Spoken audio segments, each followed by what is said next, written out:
Nurse, এগৰাকী সদাব্যস্ত nurse.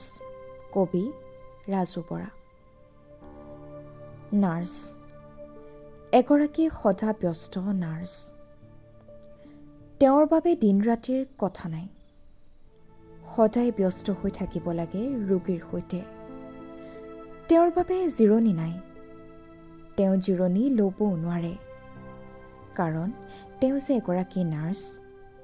সদাব্যস্ত তেওঁ এগৰাকী নাৰ্ছ। কোনোবা ৰোগীৰ আত্মীয়ই তেওঁক সম্বোধন কৰিব, ঐ চিষ্টাৰ।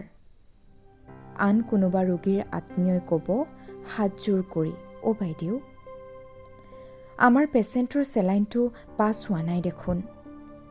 সেয়া লাগিলে ৰাতি 10, 12 অথবা 3টাই নাবাজক কিয়।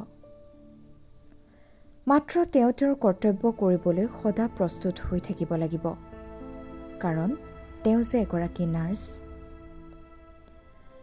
তেওঁ 2 দিন অথবা 4 দিন শুবলৈ পোৱা নাই। আজি অকণমান চকুকেইটা জপাইছেহে মাথো।